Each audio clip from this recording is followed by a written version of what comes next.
is Guardian Radio, your station for up-to-the-minute news and intelligent, interactive, and engaging conversations. 96.9 FM.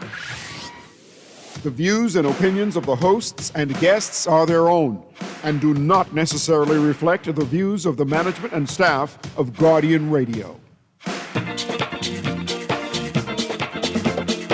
early detection comes early prevention. Put that in your pencil, make you feel like a champion. Rise up again, let nothing keep you down. Live your best. Hear the urologist speak. Oh, yeah. Good evening, good evening, good evening.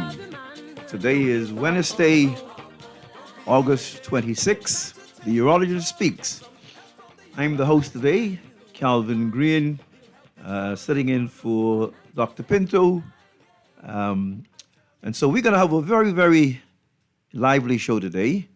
We are going to be discussing honoring the legacy of the very first graduating class of the Bahamas Hotel Training College, known as BHTC, 50 years later in the culinary discipline, the Golden Jubilee Reunion Banquet Forum. And in our studio today, we have our executive chef Michael Adderley, and then joining us will be Chef Charles Missick, who is on the way. And so we're going to have a very, very exciting show talking about the discipline of culinary. Now, before we begin, I want a little quote by Maya Angelou, and it says, "I learned that people will forget what you said. People will forget what you did, but people will never forget how you made them feel." And that's a very, very important as we live our life, how we make people feel today. I began the show also. If all that traveling and people visiting restaurants and wanting to satisfy the pangs of hunger, the old brown bag would suffice. Good food is important, but who prepares these fantastic, mouth-watering meals that satisfy people's hunger for prestige that goes with eating out? Chefs in the culinary discipline are really in the business to help their guests find that interesting land of adventure where they find prestige with some excitement in life. No other business gives customers the sense of leisure, the companionship of friendship, or the chance to show off clothes, anniversary celebration, closing a business deal, as well as restaurants. No one does that better than the culinary field. And so to discuss that with me today is Executive Chef Michael Adderley, and joining us will be Chef Charles Missick. So when you are the first, no one can take that away, Chef. No way. No one can, you all guys are the first. So let's talk about some of the school history of the BHTC. Just to confirm, what year was BHTC established? You remember? We entered class on the 9th of September, 1974. 1974. Yes, That was the very first class. first class. Very first class. And, Chef Missick just joined us. Wonderful. And what was the vision of the Bahamas Hotel Training College? What did they want to achieve when they established the BHTC? Chef Mike? Well, most of the persons that were working in the hospitality industry inside the resorts were basically expats. And Prime Minister Pendleton wanted to give the Bahamians that opportunity to be chefs and managers, assistant managers, cooks. Oh, okay. Okay. And who would, Chef Missick, would you want to expound on what Chef Mike in terms of remembering the history or anything, about that? But one thing I didn't do, and I have to do, is I have to let you, now that you arrive, I have to go back and let the public know a little bit about the history of you two gentlemen. So what I'll do is I'll begin with Chef Mike, if you could just give us a brief overall history of your work in the culinary discipline field and the places you've traveled and been. Well, I started as an apprentice in the Emerald Beach Hotel, which had the largest ballroom at the time. We probably could seat 1,200 in the dining room and probably close to 2,000 in the Emerald Room, which a lot of people don't know, but the Emerald Room was where all the Red Ribbon Ball and the Cancer Ball came from. That was the special event. That was the New Year's Ball, always in Emerald Beach. When they had Otis Redding and the Four Tops and Temptation, that was the ball. That was the Emerald Room. So I did 6 years at Emerald Beach. I left and went to Balmoral. I stayed in Balmoral, and I was requested for a madam in Life at Key as a private chef. So I worked with her for about 4 years. She taught me a lot because her family has a generation flag that date back to Christopher Columbus from Switzerland. And her taste is unique. I learned that some persons with money just learn to eat what they eat because they see other people eat it, and some people just eat it because they know what it is. From there, I went to Emerald Beach and I became an executive chef at the age of 26. At 26, I left and went to Germany. I did 9 months and I came back. I went to work in Resort International in the Bohemian Club and Villa.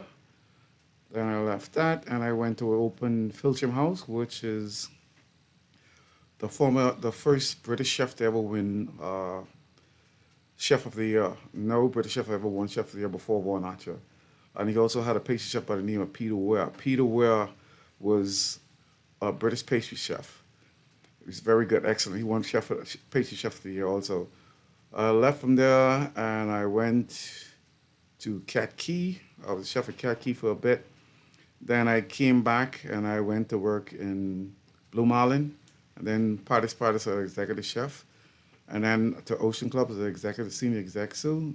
Then back into resorts where I opened the Royal Tower. I opened every single restaurant that would open in the Royal Towers. I did all of that, and then I went into banquet for 19 years. Right, that's where you and I crossed paths long before that. Thank you, Chef Adderley and Chef Missick. Give us a little rundown on your journey as the executive chef and your journey. Yes. Good evening, Calvin. Good evening, Chef Mike. I believe my introduction to the hospitality industry was quite different. I was a part of the fabulous Candy Stripe at RMBD High School. We used to go to school with our shirts, stiff, to call us we used to use Argo style to be actually pressed it myself. And our white jeans was stiff as anything. So I remember in the 10th grade, we had a choice after lunch of either doing physical education or cookery. Well, the cookery class had air conditioning. So us being the sharpest in school, the choice was easy, so we chose cookery. But let me go back to some of the real history of the culinary.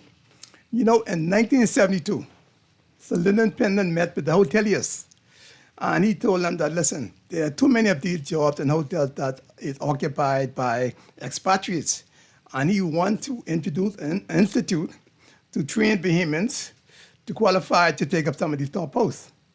So the two areas of concentration for him was apprentice chefs and also diploma in hotel management.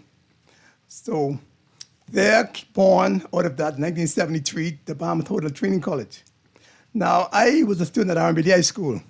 I had excelled in maths where I did BJC and I got special credit. So I thought that my career would lean more towards an accounting field.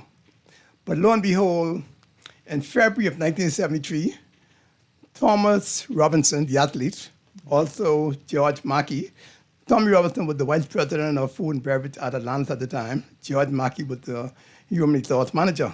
They came to the RMBD High School, where they introduced 4 young men, myself and 3 others. We were at the age of 15. And he told us about the vision of Sir Lyndon, and he said, to get the ball rolling, Sun International at the time wanted to start off by hiring us to work part-time as 15-year-olds, part-time on weekend. At that time, Resorts used to buy all of the food, mostly from America, but they had these 40-foot trailers. They came in on Thursday and Friday. So our job was to go and help them to unload them and to store them.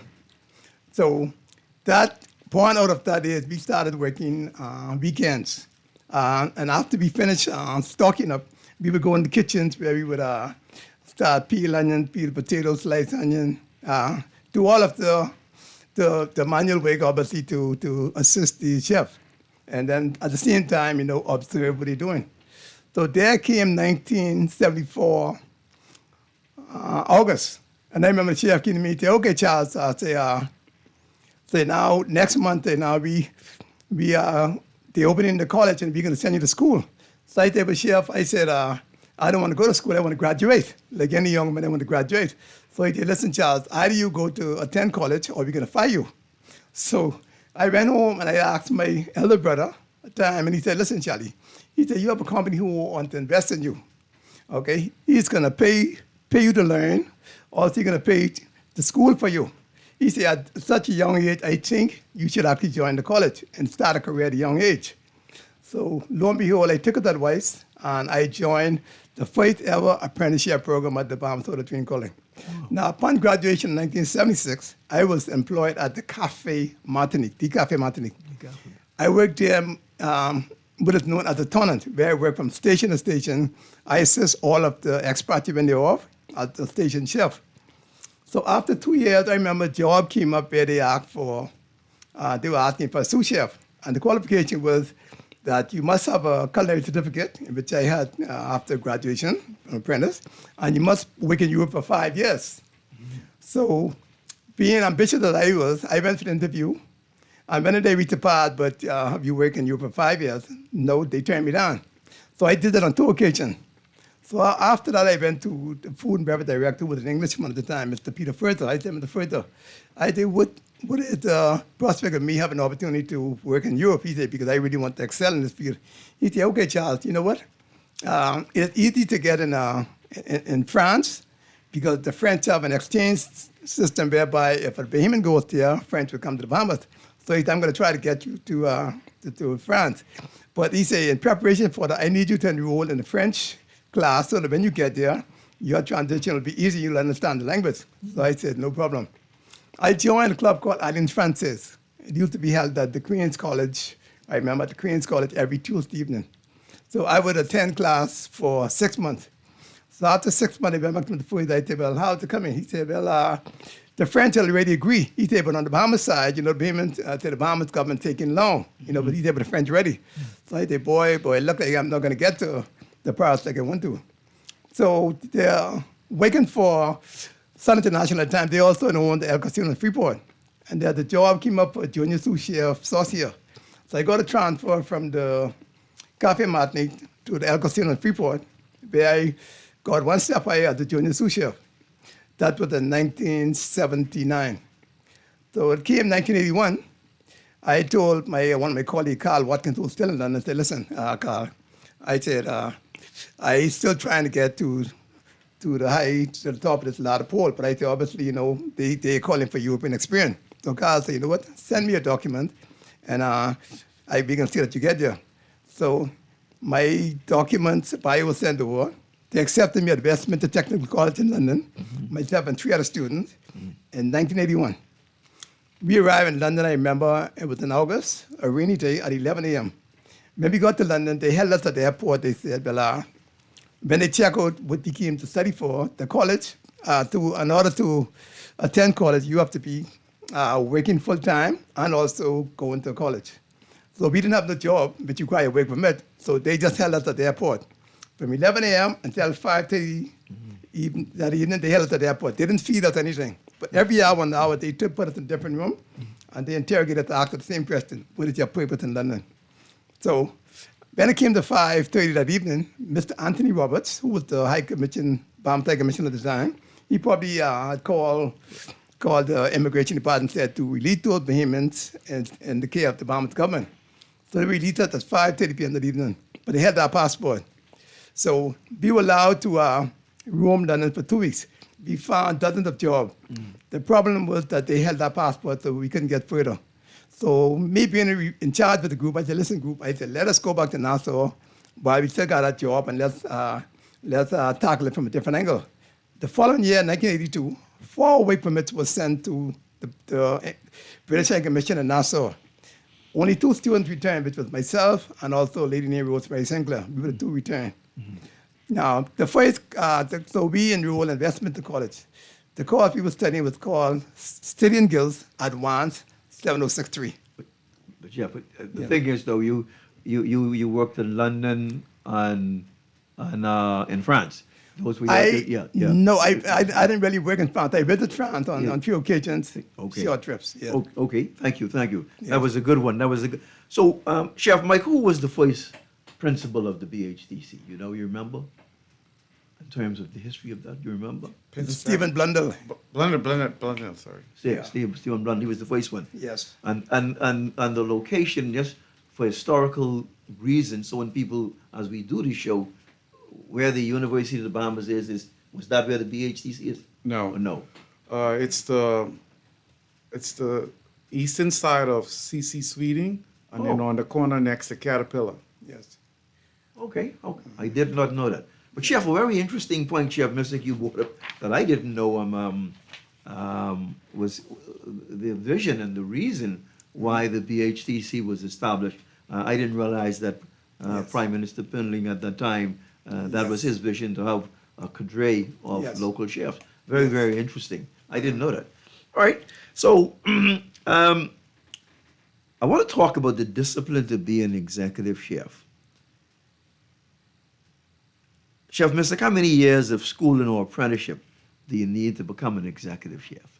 Well, we always say it's best to get at least 10 years experience, working as between a chef de partie, and also a sous chef and head chef. 10 years before you're ready to take that next ladder as far as become an executive chef. That means you have the discipline, and you know how it is to be professional. First of all, you have to be a professional. So it teaches you all of that, how to treat and how to respect people. So all of that you have to learn. Chef Mike, anything you would like to add to that? Yeah. Yes.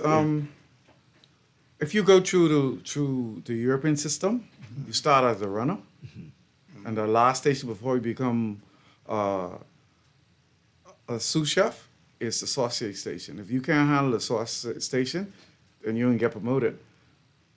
And then after that, you become a chef d'honneur, meaning that you can go to any station and work it. And then after that, you could either become an exec sous or you become the expediter. If you become the expediter, chances are you're going to be the exec sous. Interesting. Chef Mike, what was your calling? Why did you decide to become a chef? How did that call came to you? My grandmother had a restaurant in the Grove, which I really loved because the smell of the sauce that she made and her frying fish and her cooking peas and rice is unique. And so I had a choice. I had more than one choice. I only wanted to be 2 things, either a chef or a pilot. My father was a tile layer, so from the year of 5 until I was 16, I tiled with my father, all from Yelder Elder straight around to the roundhouses next to the school. So I had a choice, and I decided that I wanted to be a chef. Chef Mystic, I know what you said, but I mean, what was your calling? What was your feel that made you want to become the great chef that you are today? Yeah. Well, to be quite honest, in my house at the time, they considered me the big eater. They used to call me actually, as a young boy, they used to call me dumb truck because I would sit at the table, and every time, if my mom or my dad left the chicken wing or the chicken bone, they used to pass it to me. So here's my dumb truck, you have this, right? So the first day on the job, I can remember when I was 15, working part-time. After we finished the storm, we'd go upstairs. So the first place I was placed was in the Caribbean Theater. And I remember they had this white chef from Holland. His also named Charlie. Okay. And at the time, the Caribbean Theater used to have like the shows for the boat, where they used to have like 3 shows on Tuesdays and Saturdays, and 1 show like the rest of the week, weekdays. One show would be like on Wednesday and 2 shows nightly. And then another time they serve rack of lamb, they serve prime rib, grouper, steak, you name it. They were there. And this guy that just beat the stuff in his mouth. And he was huge, chunky. And when I saw that the fight, I said, boy, I'm not going to look like that. And my appetite cut. The first day, my appetite cut, just like that. You know? All right. So, Chef Mike, what is the highest degree what would be the highest degree in order to become a bona fide executive chef? What would one need to do to qualify themselves? Well, the highest stage that is in culinary is called a master chef. You must have at least 20 years plus. And to get that, you must go through certain courses with master chefs, and they watch all your presentation, and they put you through an exam. And if you fail one, and you can't reach the third one, you lose. You're off. For me, also, seeing food is totally different than how someone would look at, like how a teacher look at books. That's how I look at food. All right. Food is like the alphabet. Certain words go together. Q. After Q comes A. After Q comes U. All right. But if you go in the Mediterranean side, after Q comes A. So that's how I look at food. You have to understand it. We have only one concept on this side of the world, whereas you go on the other side of the world, it's totally different. So if you go into a place like Brazil, you probably will see maybe 600-700 different styles of cooking. You go in Asia, if you go in China alone probably got like 2,000 different styles. You go into Thailand, Vietnam, you see different styles. What I love about it, we grew up in a Western style. In Asia, I'll give you a point. Asia, all the food is fresh. They don't eat frozen food. There's no freezer. They go to the market and they pick up their shrimp or their chicken or their pork or their lamb, and then they go home and cook. Wow. One shot deal. Same as London. Yeah. Same as London. Everything is fresh. No, nothing is stored in a freezer and bottled. Well, what about when you preparing your, what you would call your sauces or your mace, all those kinds of things? Yeah. Actually, if I can give my experience, I've spent between, I've actually failed trying to complete 5 years in London on 3 occasions. So in other words, I made 4 trips. So the British denied me 3 occasions, okay? And What did they deny you? You're getting your... They denied me on the extension. For example, my first course I did was from 1982 to 84. After 84, I asked for an extension to 85, in which they gave me to do a pastry class. After 85, I needed another extension because my intention was to spend 5 years. So when they denied me, I came back to the Bahamas in 1985. In 1986, I returned there, because I know based on my degree, I could always get a job there. So as I started to work, I sent my passport off to be renewed. That was in May of 1986. So my passport came back late November 1986. I returned to the Bahamas. But before I left, I asked Trusthouse 40 to grant me a training manager to study hotel management, in which they sent it to Nassau in 1987. I was able to return there. So that's 85, 86, and I returned in 87. So in fact, 81, 85, and 86, I was denied. So on 3 occasions, I was persistent in learning or working in Europe for 5 years, so that 5-year stigma that they put on payments, that they could have stopped that. Do you have to specialize, Chef Mike, Chef Missick, in a particular dish, or in order to say you're an executive chef, or, I mean, is there something like that one would need to do? Well, no, you obviously have to be well-rounded. Yeah. Okay, in my case, right, I studied City and Guilds 706 City and Guilds kitchen, lard, and pastry. See, it's important that the executive chef also know a bit of pastry, because if the pastry chef is fooling around, you could tell him point blank that, he's lazy or he's not doing a good job. But, if you be in a pastry, you can't really be an executive chef because you don't know the food section, food part of it. So it's very important, to be disciplined in food. most of all. Well, Yeah. But also, for me, Yeah. when I came in, we were working with 8, go to school at 8, get out at 4, and go to the hotel at 6, get off at 10 or 11, and you would do it the whole week. And then on Saturday and Sunday, I would spend Saturday in the butcher shop and Sunday in the pastry shop.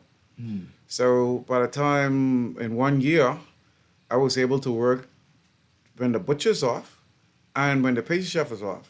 Yep. And at the time, when you're making puff pastry, it didn't come in a box.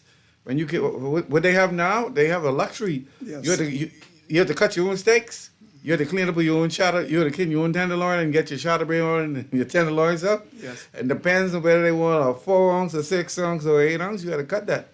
Yeah. And if you had a banquet, then you might just say you spending all day in the butcher shop. Yes. Well, you know, Chef Johnson used to always, Eddie Johnson. I knew at the cave, we made all of our own sauces from scratch. Yeah. You now they just open up a can. Yes. And and you Plastic get bag. sauce. Yeah, yeah. Yes, yes. And that's why I call them. In your era, you Yes. had to make everything from scratch. To be not only that, Yeah. they have this thing now they call chicken bait or chicken bouillon. In London, we actually did them from scratch. It's called reduction. It's called reduction. And at the end of that, what you get is something called glace de viande, which means meat glaze, or glace de volaille, chicken glaze. We made them fresh. And that's that you made it from a stock, and you reduce the stock until it becomes also like what do you call gelatinized. Like Right. gelatin. Yeah. Okay. Yes. You take 60 gallons of veal stock, and you reduce it down to 10. Then you reduce it down to 10. I would associate for Filter Mouse. I would take a case of wine, which each bottle was costing like 120, and I reduced it down to 1/10 of what it was in liquid. So I take 1 spoonful of that, and I put it in my reduction for my demi-glace, Yes. and then I mount it up with butter, and that was my sauce. There's a difference. Yeah. Cooks make gravy, chef makes sauce. Yes. Well, let me ask you then. Is there a difference then you would say from your era to now? We have a better quality of chef back then than what it is now. Night and day, I believe. Okay, for one, Yeah. most of the products, this is why I can compare Asia to Western style. When they go and they make a rendang of beef, all right, they already have their fresh curry paste in a mortar already, or they go to the fresh market and they pick it up, and when they sorted it off and they put in the beef and they put in the different veg, they're there. If they need it dark, what they do is they burn the sugar and Yes. they put in a Caramelize. touch of vinegar and they add the water, and that's Yes. their kitchen bouquet. We buy Caramelize. kitchen bouquet in a bottle. A lot of Yes. people use kitchen bouquet and don't know what in it. That's right. Let me ask you something else. For a young chef, in terms, and I'm going to look at money now for attraction. What would be the salary of a good executive chef now? Well, it varies. It very depends on the Yeah. depends on the place they work, and also the attitude of their boss as well. Because for example, right, you may work. Okay, for example, you may work with a professional from away, and based on what you demand, or you think you're worth, they'll pay you that. But a payment who obviously doesn't really know your qualification, what you can do, they will believe that that's you're not worth what you think you are. But so it's different based on the mentality of the person who are the owner or the boss of the establishment you work. Now let me tell you something else. They have something on here that people emulate a lot that they call these celebrity chef. Okay, well in our repertoire there's no such thing as celebrity chef. I've done maybe 65 shows in Bama to Sunrise. So if I was in America, they'd probably call me celebrity chef. But I'm a chef who I'm old-fashioned. Our uniform is white. White means to be cool and also to show dirt. Now you have a guy, he wakes up with his pajama shade on, he come in the kitchen, he slaps something, there's somebody in the back, That's something we don't get to. I want to expand on that because Yes. I had a conversation with Chef Eddie Johnson on that, Chef Missick. Yes. And I think you need to explain because now you got black, green, purple, orange, all kind of different colors, and Chef Johnson has a real problem with that. So if any chefs who listen, they need to understand that. To be honest, Yeah. I have the same problem. You Yeah. see, the white, when the professional chef was designed, the uniform was designed, also chef became a professional trade, the uniform design was white. Because the white, it keeps you cool, and also white shows dirt. You can get a guy come to a basketball court, the black shirt, you don't know whether he's sweaty or what, but the white gonna show dirt, and that's important, and keeps you cool, the kitchen is hot. So that's very important. That is another part of the uniform that you didn't talk about. Yeah. The apron, Yes. the length of the apron dictates. I know how you The used executive you, style. you used to wear yours right to the ground. Yeah. It dictates Yeah. the chef. Yes. All right, because the exec have a length, execs have a length, executive chef have a length, the sous chef have a length, and the cooks have a length. Wow, that's Also your footwear. Being a professional, your footwear have to be covered. You don't see chef professionals wearing Crocs. Most time you have the heel or they have all these pads on the face. That doesn't happen. That doesn't happen, yeah. No, it shouldn't happen. One, you should not, unless you get a medical certificate, you should not be having a bed in the kitchen. The same thing as having a woman have her hair covered. Okay? The same thing, if you cut your finger, you must wear a glove. That's important. Working in an environment inside the kitchen, a person if you go inside the kitchen, you will wear clogs, but you will wear clogs with the heel back, but your pants have to cover that. Yes. And your pants is not dragging on the ground. No. You're not gonna look at your pants and see every part of the soil where you was outdoors and come back indoors. All right? I go and I see cooks that their pants in hem. How can someone come to work and their pants even in hem?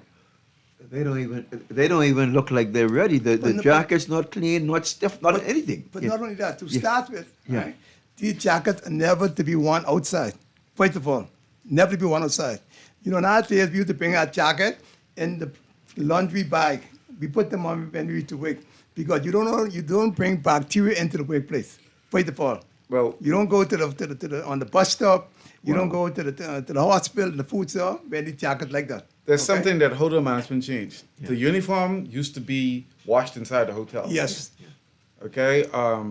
I was sent for 3 weeks to Mohican Sun. I worked in Mohican Sun for about 3 weeks with Gerard. I think he's the chef and I think he's an inspector at Government House. Okay. And Ian Mills, who owns Sheffies. Shout out to them. We went in, we got a bag. Our uniform is in it. You put it in, the dirty bag, it has a number, it goes in. And we were only temps there. And when we go and we give them our number, our uniform come to us on a rack, on a rail. We take our uniform, we put our uniform on and go to work. Well, I must give kudos then to Bama. The hammer. Yes. They have a similar type system. Yes. The uniform, all the employee uniform goes just like that same system. Yes. So I got it. They are right on it then. Yes, Yeah, I applaud them. But also in London, Yeah. it's against the law to wear these kitchen uniforms out of the kitchen area. Yeah. Even if your bank is right next door, you cannot go see in your white jacket, else your establishment will be given a citation or fine. Yeah. That's, Let's talk about kitchen operation. I Yes. want to talk about that.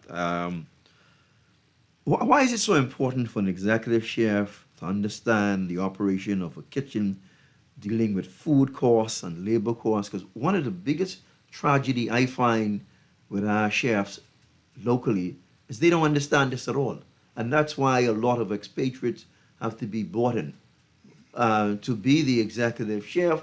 Am I right or wrong in observing that? I mean, what do you say about that? well, let me first of all, let me tell you, you're not right, because I can actually show you. Yeah. I can actually show I'm you. not right. Huh? I'm right or I'm not right? Well, no, you're not right. That's only perception. Okay. Because I can actually show you a memo where he had to write to an executive chef from a large hotel that didn't know food costs. Okay, and I'll show you that one day. Okay, so many Bahamians, see, the perception is we don't know food costs. Many of us, we do. Okay, many of us who are professionals, we do. All right, because we've trained internationally. You know, we've done the maths, we've done the science, we've done the portion. Anything you can say, we've done it. Okay, to the fullest. So we actually know food costs when to make a profit. But one of the problems we have in the Bahamas is, which is actually a tragedy, is that most of the time, we can't sell our own seafood here because there's no price control. And that's a tragedy. That's why you don't really see it on the menus here. So anytime you have an expat, investor come and say, oh, he's going to say Bahamian seafood, he's actually selling you a dream. Okay? Because he's going to say that, but the food comes from either India, Asia, Ecuador, you name it, you know? Because we got a problem with pricing here. And I think that's one thing that our government to get a control of. No consistency then. No. Chef, what do you think? Totally agree. You You go to Montague, you go in the dark, you go anywhere out west, and you see the guy selling fish. Literally, there's no per poundage or per snapper. Exactly. One guy sell you a 10-pound grouper for 100, and one guy give it you for 50. Yes. All right, so there's no standard. There's if you go anywhere else, there's a standard. Yes. Okay. I left Charlie something yesterday from a company, and they sent me their fish products every week. I know exactly within a certain line if they have shrimp from Honduras or Argentina or Ecuador. Yes. I can see exactly what they do. If they have it from Thailand or Vietnam, I can see it. If Yes. they're using shrimp from Louisiana, I can see it. Yes. We don't have that here. Everything is like freelance. Yes. I didn't know that, so that's why we really can control our food costs and really. And so you could one day the menu you could go to a restaurant, it's $25, and the next day you go it's $30. You see what happened? Okay, your food costs. Most of the restaurants can give you a food cost of 30%. All right, but if you're in a high-end restaurant, you should be around 25%. Reason for that, because you're selling a higher class product, and you're making more money. You're making more profit. All right, a person who is selling on a lunch van, they have to figure out how much the cost is. All right, how much to sell it for, because they have to divide how much portions of each one of those items they have, and say how much money they can make of it. I get 30 fish. I divide those 30 fish, adding the starch and the veg, and say, okay, this is what it costs. Okay, then I add 30% on top of that, or just do it times 3, and that's what your cost is. Yes. But see, the problem is why Bahamian product cannot make it to our market here is because the menus are always pre-priced, right? So if when you sell the menu or you write your menu, there's a certain price if you have group on it. So you cannot go in the middle of the night. The grouper came in, it cost $10 more. You know, how are you going to adapt to that in your menu? It's hard to change. Yeah. That's why we need consistency here, and we need some government control on the prices of a product that we have here so that they can actually get to the menus in the Bahamas. Have you been trying to agitate the government to do that? I mean, I'm just asking as the BCA. I'm just asking. Listen, if you want me to call name, I'm good at that. Okay, I can remember. I can remember when they. Okay. I'm good at that. They always say, if it's something to say, Chef Middick would say it. Yeah. I can remember now. 20 times, I'm sorry, but when 25, he had a show you to come on. I did 20 times. I say, why don't you all try to do something to get our Bahamian seafood, to controllable price? He said, the guys go, they have to buy the gas. They got to buy the gas for the boat and all that. So in other words, it's hard for them to put a price, control on the seafood. But we have to buy gas to go there, and you have to go to Montague or to go to Pulaski. So something like I say on fisheries. I have a big problem with the fisheries. Yeah. they waste more than they really make money. And I can tell you why. Yeah. Okay, you break down a lobster, all right? You leave into the molly and you leave in about 4 ounces of meat inside the head of the lobster. Also, you can take the same lobster and make stock. Who was our voice of executive chef? I would like Jacob to- Higgins. Joseph Higgins. Joseph Higgins. Yes. Jacob Higgins, he Jacob was a Higgins. chef. Oh, okay. He's a chef. He's a chef for where the event is going to be. British Colonials. Is he still alive today? No, he died about 2 years ago. Okay. And I know Chef Missick was naming the other day some of the great chefs. We had a conversation, some of the great chefs of the past. Some of them names like what, Lou Hines and Yes. yeah. Lou Hines was the master pastry chef. yeah. We also had a pastry chef, what they call it, named Chef Antoine Roth. Van You know, Roth. great chef as well. You know, we also had some Germans as well, like Heinz, Rolf. We had Bobby Briggs, of course, Bobby with Briggs, Irish. yes. Yes. At the Ocean Club. You know, so there were quite a few of them. You know? So, but when you, Chef Missick, like how you you have your establishment, Yes. how do you go about planning your menus? Well, basically, Yeah. I do whatever the people. Okay. First of all, I want the people idea, what they would like. Okay, and if they are off as far as the menu is not balanced, then I try to steer them. Or if they say that they have this amount of money in their budget, what can I do for that? Then I'll actually adapt or price the menu based on their budget. You know, and I'll basically steer them to make sure it's balanced. You know, because we have the thing in culinary where we say keep it simple KSS. and make it stupid. Yeah. Keep it simple, stupid. Keep it, Yeah. Now, I want to go back to the food cost Okay. item. The reason why I want to go back to that because basically in Bahamian food, which is Bahamian products, let's say crab, okay? We take the fat out and we use the body and we throw away the back and the fins. And all you have to do is just wash it off, put it in the oven, add some vegetables, roast it off, make your stock and make your soup. Same thing with the fish, same thing with the lobster head. Yeah. We take all the fish guts and we throw it away. I work with a chef in Nassau Beach. He don't waste nothing. No. Zero. With English? The guts that come with the fish on the scale, we take the veg, the onion bottoms, and the tomatoes top, and we put them in the stock pot and we boil them up, and we get our stock. We get stock for free. But you see, Chef, that's what I'm talking about, Chef Mike. A lot of the chefs today don't know that. They don't. That's why I see restaurants popping up everywhere. But I don't know, and they don't last that long. You're only as good as the food you serve. Yes. That comes with a standard, and standard comes with years of practice. Your years of practice set you up. Okay, if you're a YouTube chef, you'll be YouTubing the real way right to back out. Wow. How do you balance taste and presentation, Chef Missick? Yeah.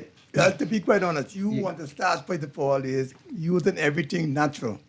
Many food, you have these, what they call, what we basically call shortcut or cheaters, that they use to basically enhance flavor. So first of all, you actually want to use natural flavors. And you start with natural flavors, you actually will get the natural taste. Because one day you'll find that the flavor enhancer you might use is not available, then you basically call a hit and a miss. So you actually want to use natural flavors, natural ingredients. And basically get the taste that you want.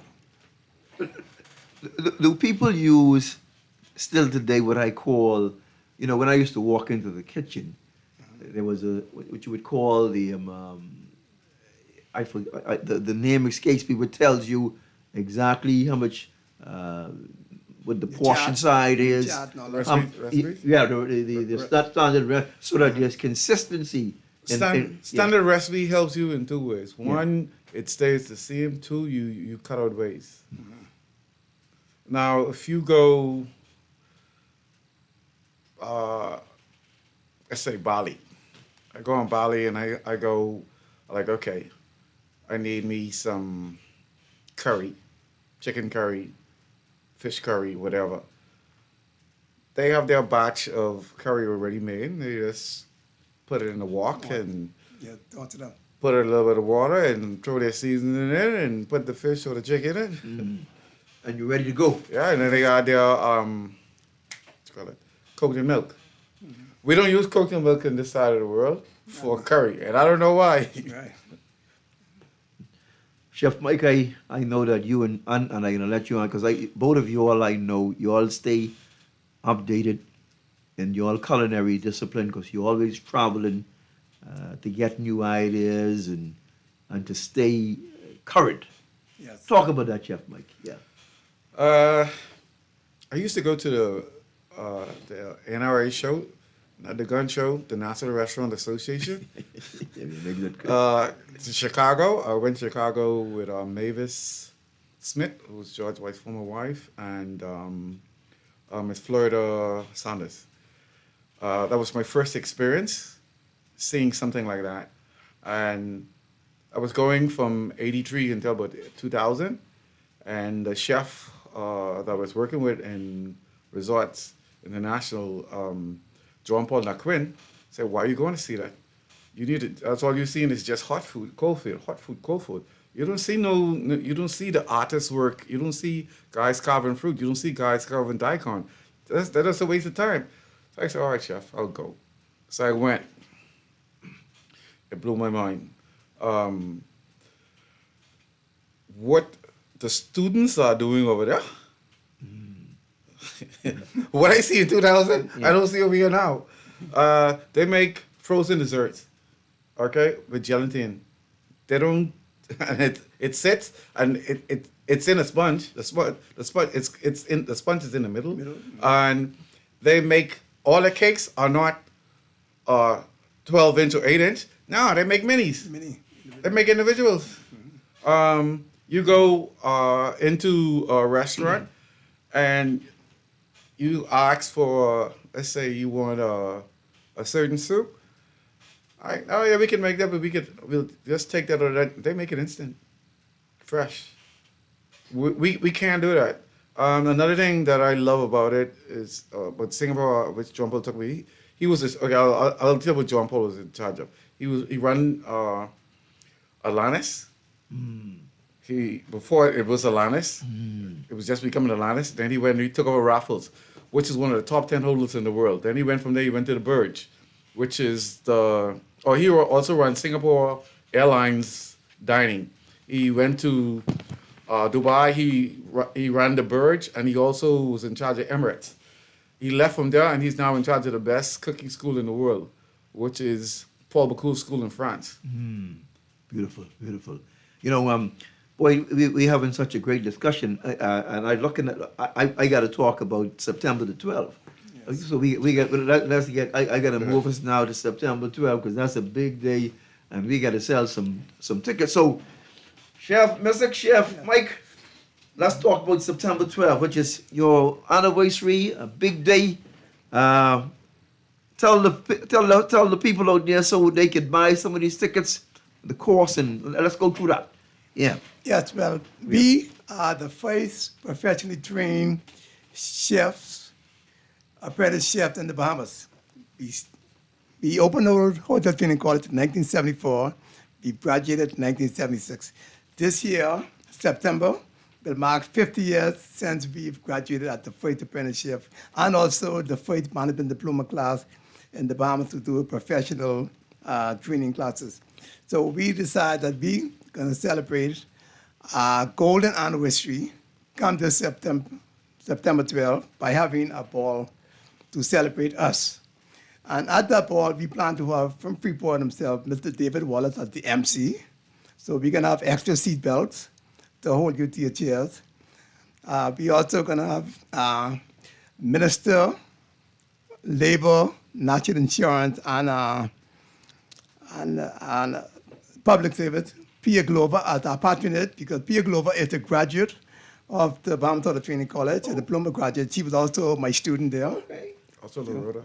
Also, Miles Rhoda was a student at Bahamas Training College. He did The Minister of apprenticeship National as well. Security? Pardon? The Minister of National Security? Yes, but Pia Glover is actually the patronage. We've also invited Deputy Prime Minister Chester Cooper because he is Minister of Education. And we may have a representative on behalf of Ms. Clementine Martin because she is the Ministry of Tourism. But we expect to have a great time. There are going to be lots of fun, lots of door prizes that I think people will enjoy. And tickets are going for only $150. $150. And not only that, we have actually chosen the British Colonial Hotel because one of our very own graduates, Chef Antonio Williams, along with Basil Dane from the Margaritaville, there are two payments who actually came up through the Bahamas Training College. You know, most of the time they have in these big balls here at the other hotel. They say, oh, the food is being prepared by international chef. We intentionally have our event at the British Colonial to show what Bahamians can do. So the food is going to be prepared. So he's presented the by executive Bahamians. chef there? Yes. Yeah. Two young Bahamians who we have confidence in will do the job any expatriate can do. So let's talk about that menu then. Let's talk about that. How is that menu, Chef? Chef Mike, describe that menu. What's that going to be like? Yeah. Okay, we can start out with a crab bisque with a cream. It'll be a stiff cream molded. We're still finishing off some of that. And we could have a sorbet. Then we have a dual menu. We're still sorting that out, which can be two proteins on with a starch and a veg. And then we're looking at having a surprise Bahamian dessert. Yes. We discussed it with the chef and we said, look, we want something that is local, Yes. something that you have input in, rather than us bringing it to you. We want your touch. Boy, so the chef at the hotel is going to use his imagination and his creativity based on what the BCA say to him to create a grand menu for us to enjoy that evening. Yes. You can local products. Yes. Yeah. And he's cooking for chefs. Yeah. And that's why we have the confidence he's going to put his best foot forward. Now, what about him decoration and entertainment and all of that? Well, we can have entertainment. Also, the decoration can be a surprise as well. And we can have a booklet that's actually going to tell you the history, most of all, Wonderful. about the college, the beginning, also the success and all that. And I think that's actually must see and must have book to have. You know? So how do people put ads in that book? Who do they contact then to get some ads there? Well, actually, we just about 1 week. We actually begin to close it now from art. I think we almost have sufficient art, basically. They can contact myself or Chef Mike, or they can apply to the website. Email, give it to them, Chef Mike.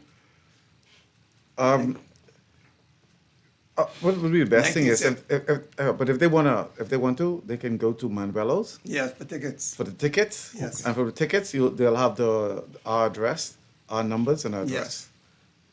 Give me the names of. You would like to give some credence to your committee. How much people on your committee that is putting such a wonderful evening together? Everybody's looking forward to this.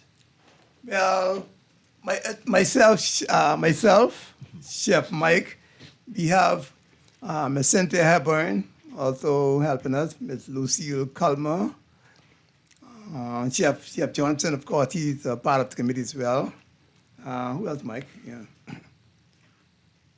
No. Okay. How do you want people to the dress code for that evening? Do we have to dress? Or can we could be how you want people to dress for that evening? Yeah. Well, we call it the ball, but they can actually come in their smart suit. Okay. It don't have to be a tux, just a nice evening suit and an evening gown, basically. We want them to be dressed for the occasion. Don't have to be a long gown, but dressed for the occasion, dressed to impress. So, Chef Missick, I asked Chef Mike this. We're going to ask you, what does it mean to be among the first graduating class of the BHTC. What does it mean for you? To be quite honest, it means a whole lot to me. Yeah. And it means more than people think, because each time I think about how the Hoda Training College was dismantled, it brings tears to my eyes. And being proud to be Bahamian, also to give some of our knowledge back to the youngsters and guidance, and also to help to steer them. It's a joy to me. I'm humbled to be in this fraternity at such a time as this. It also helped me to eat healthy, to advise persons on how to eat healthy, how to live the best life, and also how to actually cook less expensive. To be quite honest, rather than buying a $10 burger and a fried chicken and so on. So I'm humbled to be a part of this, and I am happy I made that choice rather than becoming a banker or an architect, because I feed myself basically. Yes. And I eat the best. Yes. Okay. So. Chef Mike, what does the future look like for Bahamian chefing? Well, I can tell you what I would like to see. In 2012, I went to Wusong School in South Korea, and what impressed me about that is they have 7 floors, and the 7 floors is equal to 1 tower in Atlantis on the beach tower side. And every different level had a different style of cooking. Wow. And when it came to the top, it was trying to create South Korean food mixed with Western style. That's what I like to see happens, and I would like to see more cross-training of Bahamian students into different places. Singapore has, 3 million people, but they have about 11 universities. Wow. And most of their universities are associated with schools in London, they have the CIA Culinary Institute over there. They have Johnson Wales in Singapore. They have schools from London, schools from Switzerland, schools from France, schools from Germany. If you think education only comes in one set, it'll never work. Okay, you can't Bahamianize education. You have to expand it. You have to let it go there and get into different countries and bring some people here and cross-train. Yes. And if you don't cross-train, you'll have the same thing every day. Yes. If you don't take your 2 hands and bring it together, you can't clap. Well, Chef Mystic, then, what are we setting up then to establish a pathway then for Bahamian chefs? You see any pathway for us then, for them? Well, I see the government reestablishing a training center like the Bamtola Training College, formerly, so that actually young Bahamians can actually get the foundation, first of all. When you build a house, your foundation needs to be right. So we need to, first of all, get the foundation, and then from there, they can expand. They can go different places, apart the world, get experience, and then be exposed to different cultures, bring that back. Mm-hmm. One of the things that annoyed me a lot most of the time when I travel to the International Airport when I return home, and I see that these hotels have these white chef posted up there. This is the Bahamas, You've got a lot of us who are been there very well. In fact, when I was in London, many of these guys you probably see now, they probably the people my hand in London, So, let the Bahamians see that they are, let the tourists see that they come to the Bahamas, and their food is being prepared by Bahamians, okay? Understood. So, something I want to say on the school, like Chef Mystic just said, we need a school for persons who cannot afford to go to University of the Bahamas. Yes. If you have 2 children and they're going to University of the Bahamas, and you spending about $6-7 grand, who can afford that? You'd have to make to afford to send your child here in Nassau for a whole year. So what happens if you have 2 more children? Yeah. What you could do with them? I mean, they need a school, they need a domestic school. And what I mean by a domestic school, you need culinary, you need housekeeping, you need waiter service, you need all those back to basic. Well, I want to put in a plug, Mike, for the former Hotel Association, the visit of Lady Paulette Dean, Yes. That's what she's trying to do. Yes. To buy a building so something like that could happen, because we need that. We need that. And I like to put in a plug now that we have that plug to do that, for her to do that. Yes. Something else I want to say on that set. Yeah. I think the health certificate has to change. Health certificate should be based on your grade, not the steward going in there and meeting the executive chef inside there. No, your exam should be totally different. You should be on a different level because you're getting paid on a different level. Yeah. And besides, you are responsible for if anything happens inside the kitchen. Yes, yes. We always say food is not only art, it is also science. Science basically teaches you how to store something, whether it's hot or cold. You can't mix like a hot with a cold mixture, okay? You have to actually let food cool the right way, else it'll go sour, it'll go spoil. Yeah. So food is not only art, it is art and science. They go together. Give me 2 minutes, 2 seconds. Go ahead. I'll tell you how my chef, I work with at the time it was Hyatt. Hyatt had about 2 hotels. One was Emerald Beach and the next one was in Los Angeles. All right. Hyatt, I think it's owned now by the governor of, Chicago. They had a principle. If you can't do it right, that doesn't mean you're not regimental. It's just like being in the army or being a police officer. The more regimental you are doing what you do, the better it is, and it stick in you to make sure things get done. Because if you screw something up, this is what a chef have to make sure happens. You have to watch the person and make sure they do it right. And it has to be regimentally done. It has to be done every day and every time the same way. If you change from that, then you know what's going to happen in the kitchen. Well, there's so much to talk about. I think we've come to the end of our show. The time is running out on us. We need to come back and do this show, say some more on this.